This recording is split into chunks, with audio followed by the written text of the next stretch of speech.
کودکان آینده ملتند. تاکید داشتند اساسگزار صلح و وحدت ملی پیشوای ملت پرزیدنت جمهوری تاجیکستان محترم امام علی رحمان واقعا با شرافت صاحب استقلالی کشور برای تعلیم و تربیت نسل نورس در مؤسسه‌های تعلیمی شرایط‌های مساعد فراهم گردیده ده‌ها انشاءات نو و زمانوی بنیاد گشتند با مقصد تکمیل اختصاص و بازآموزی کارمندان ساحه تحصیلات تا مکتبی در مؤسسه دولتی کودکستان پرزیدنتی شهر خوجند مشورت ولایتی دائم عمل کننده مؤسسه‌های تعلیمی تا مکتبی برگزار گردید.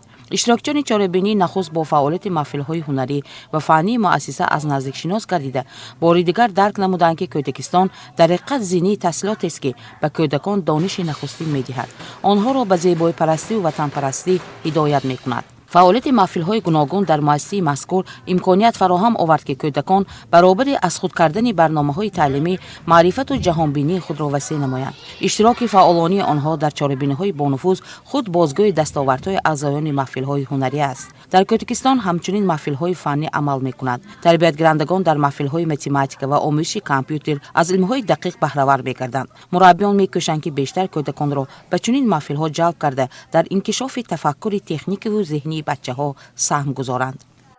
همه روزه در کودکستان پرزیدنتی محفل‌های گوناگون کار و فعالیت می‌برند.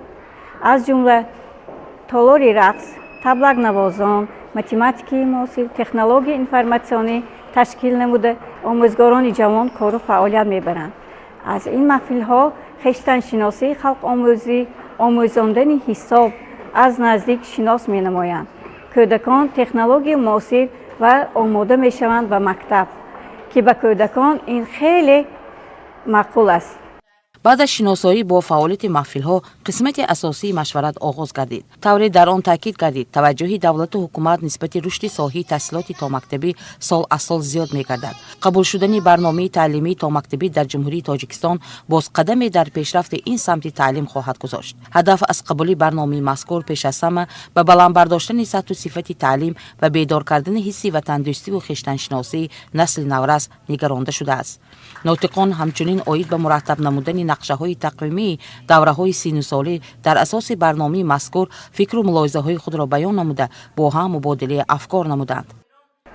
امروز طبق نقشه چاره‌بینی ریاست معارف ولایت سوخت ما در کودکستان پرزیدنتی شهر خوجند سمینار دستوردهی دایر به برنامه نوی تعلیمی تا مکتبی اشتراک ورزیدیم و من در این سمینار بسیار با یک تاثیرات خوب به خود قبول کردم و ما شاهدی آن گشتیم که در کودکستان پرزیدنتی محفل‌های زیاد عملی می‌گردد و ما دانستیم که در کودکستان طبق برنامه دولتی استاندارد نظامنامه نمونوی مؤسسه تحصیلات مکتبی فعالیت می‌نمایند و کار خود را از روی این برنامه‌ها پیش برده ایستادند و ما کوشش می‌کنیم که این تجربه اینها را به خود قبول کرده در شهر خودم و در کودکستان‌های خودم جاری نماییم.